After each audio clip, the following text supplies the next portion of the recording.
Last but not least, Arizona, coming off a disappointing season last year. We are looking at this season with a new coordinator offensively and a new coordinator defensively. Before we get into our preview, I had a question that I wanted to ask since I was going to have you on the podcast. What has been your favorite all-time Arizona game that you have been to? It was in 1982, and it was the greatest victory in the history of the city of Tucson, the 250-year history of that city. They were playing ASU, and ASU was headed to the Rose Bowl, non-refundable tickets. They were on their way, and they just had to stop in Tucson. And it was an ambush. Darryl Rogers was their coach, and the U of A ambushed him, beat him 28-18, and at one point had a 26-0 lead. And what happened was, U of A studied the Washington game because ASU lost to Washington a week earlier, and they kept all their linemen and running backs back and just took one receiver out because the ASU was blitzing all the time. U of A would throw it to that one receiver and go all the way. And so they got this big lead, and ASU underestimated us, which they always do. And we had lost to them 15 times in 17 years, and we knocked them out of the Rose Bowl, and UCLA got to go instead. And they caught them off guard, and Darryl Rogers says it was an ambush down there.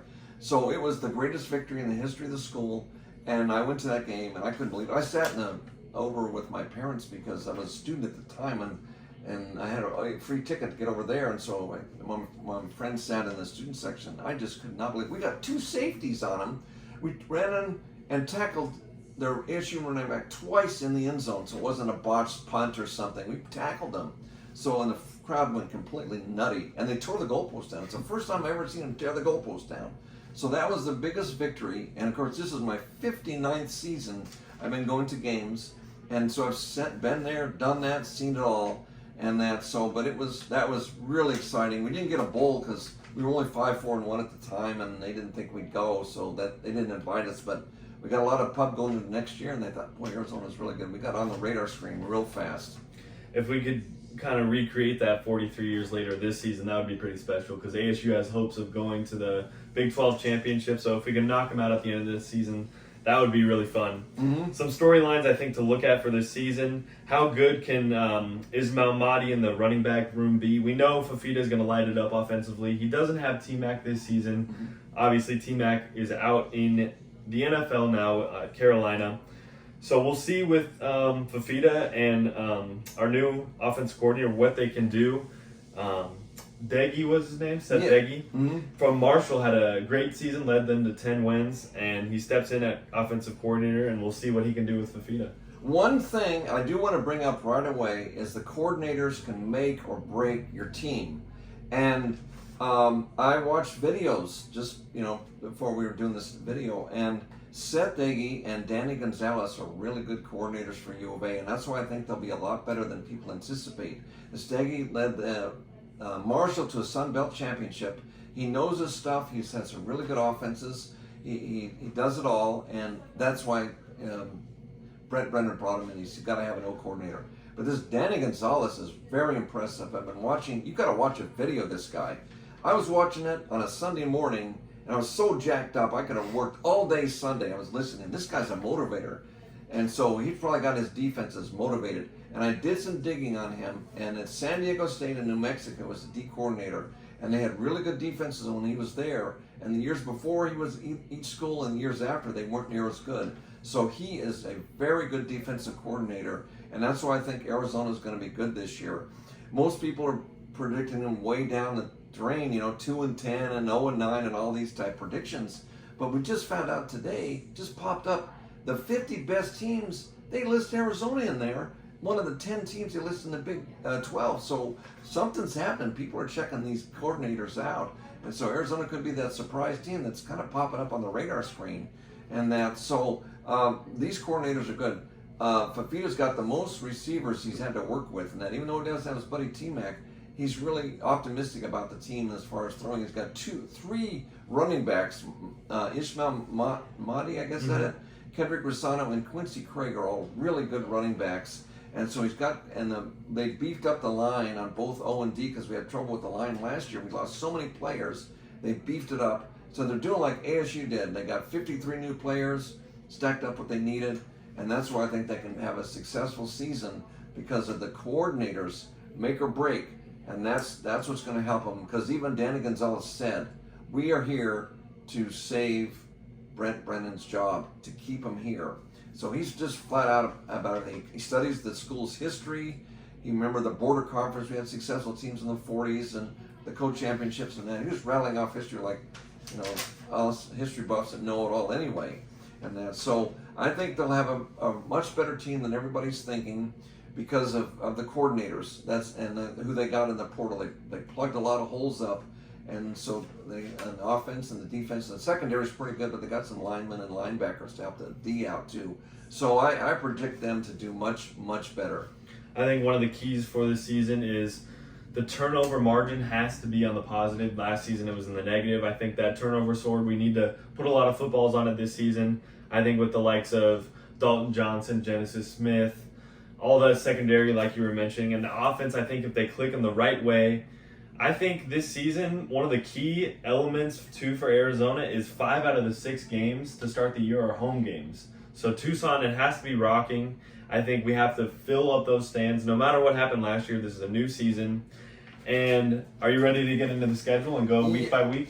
Yeah, I've got this. I could do the whole thing right now just with the losses and wins and do them all. If you want to do game by game, we'll do it. Go. So week 1, August 30th, Hawaii we're bringing in. We did lose to them a couple years ago to start the season, but I think that has to be a guaranteed victory for us. Week 2, Weber State. We have to get a victory there. Either of those 2 games, if we lose, it's not going to look good unless we can bounce back. Now, week 3, I think will be the biggest test by far. Kansas State this year at home. Last year, obviously, was not the way we wanted it to go down there in Manhattan. I think Kansas State. I think I don't know if we'll quite escape with a victory for that one. Do you have us winning that one? Yeah, I actually picked. When I realized how good our coordinators are, I think this is one of the games we can take. So I actually am predicting us to beat K-State. It's going to be rocking there in Tucson because they know how bad it was in Manhattan and I think people are going to be ready for it. The players certainly are, and the fans are, and I think they'll be ready. And it'll be close. We're going to have to win some one-score games to predict as high as we are. And that, and I like to predict them higher, but I think we can get K-State, even though it's a non-conference game, still, a win over them would be huge, and I think we can squeeze by K-State. Now, after K-State, we do get a bye week, which I think will be really instrumental in the preparation for the September 27th game against Iowa State. That is out in Ames. Me and my friends went to the Iowa State UCF game last year, the comeback victory Iowa State had. It was an electric environment, and I really think it's going to be a super tough environment, especially if it's a night game. Night games in Ames are unbelievable. The stadium is just absolutely rocking. Those fans are rabid in Ames. They get ready all day, get ready for the game. Everybody's having a good time, and they just go into the stadium absolutely ready to tear the roof off, even though there is no roof. But I think that will be a very tough game. I don't have the Wildcats coming out with a victory that week. Yeah, that's one of the losses I'm predicting this because it is tough in Ames and that. We haven't played there in years, and it's going to be tough to beat K-State and Iowa State back-to-back because I predicted a split when we did one in the summer. And I think that we won't win it, but it's going to be close. So if we do win K-State and Iowa State, look out. But still, most likely, I don't want to go dream 12-0 because that's hard. So Iowa State, I'll predict a loss, but it'll be tough. I think if we split those 2 games, that'll be a huge win for Brent Brennan and his staff. Next up on the slate, Oklahoma State. We play them for the first time as a conference game. That'll be in Tucson. I have us coming away with a victory. I think Oklahoma State is just they lost Ollie Gordon, and they just don't have a lot of momentum going into the season. We're going to need to have that one. I'm predicting us to win that. If we want to get the victory total I'm predicting, we've got to have that Oklahoma State game. It's at home.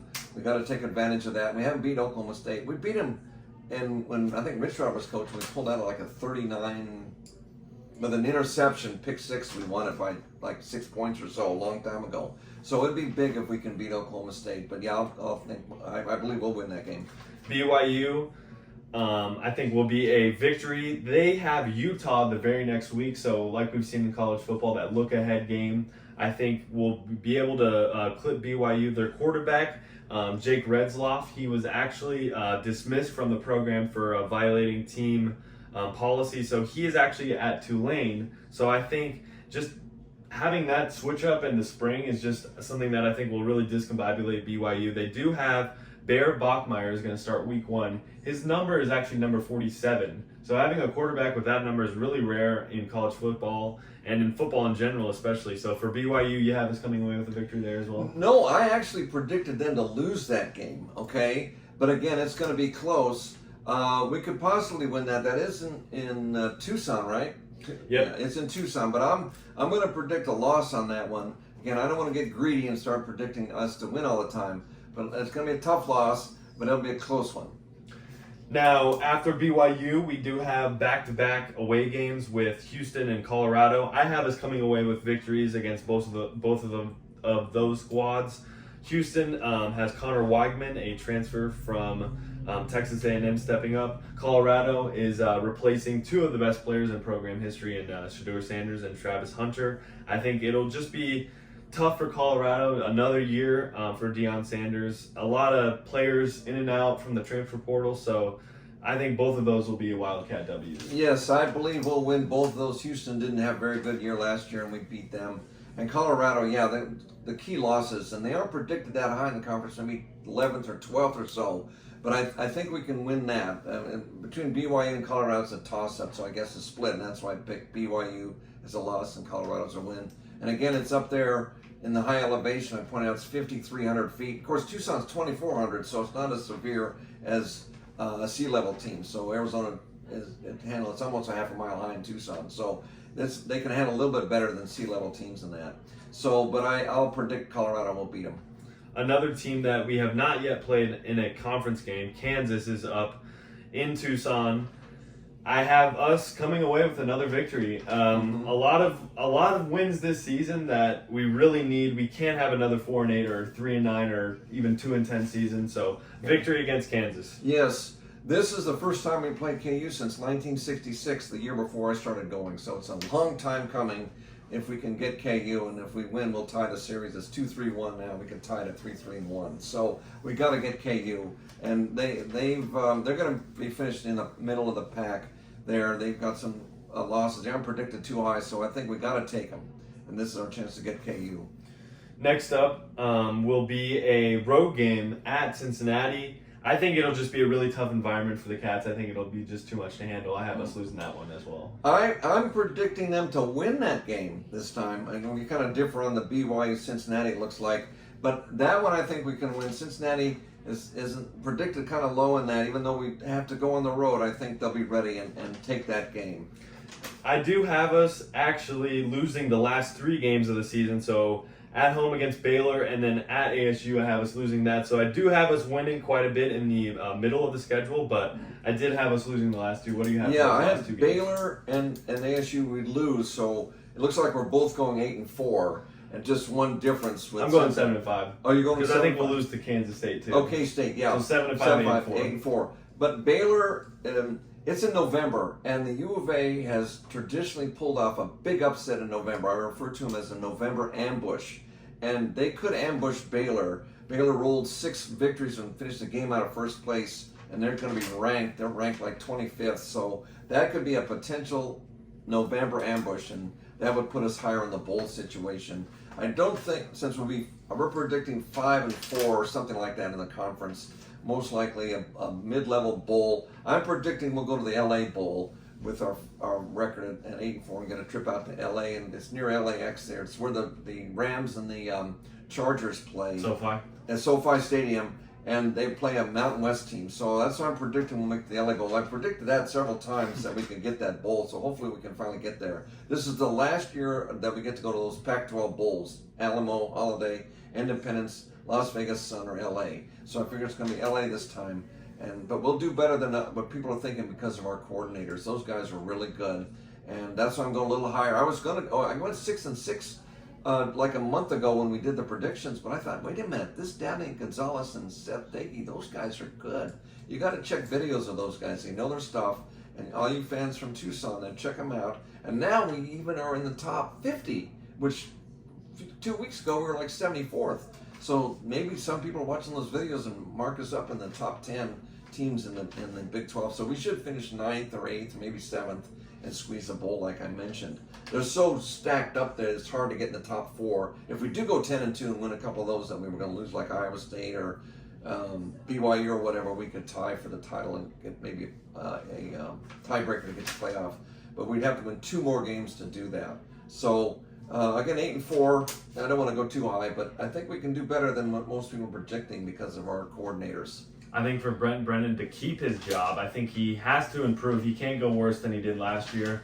I think he has to at least get to a bowl game. I know that it took him a little while to get success at San Jose State, but being in the Big 12, being in a Power 4 conference, you have to have success rather quickly than expected. So I think 7-5 and 8-4 is reasonable. I don't really know if we'll be able to quite have a 10-win season just yet in there in Tucson. Any last minute additions? One thing is we don't play Texas Tech, TCU, Utah, West Virginia, and UCF. So by our misses too, we kind of miss, like Tech they're really good and we miss them.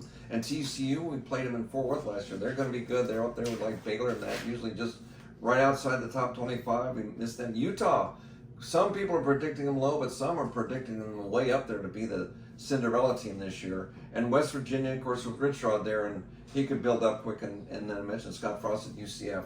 Give him another year, but they could be good right away. So the misses sometimes are a big thing, like the Big Ten teams miss certainly, and the SEC who they miss and things like that. Now we have these huge conferences, so we all have a lot of misses, and that determines who goes is who you miss.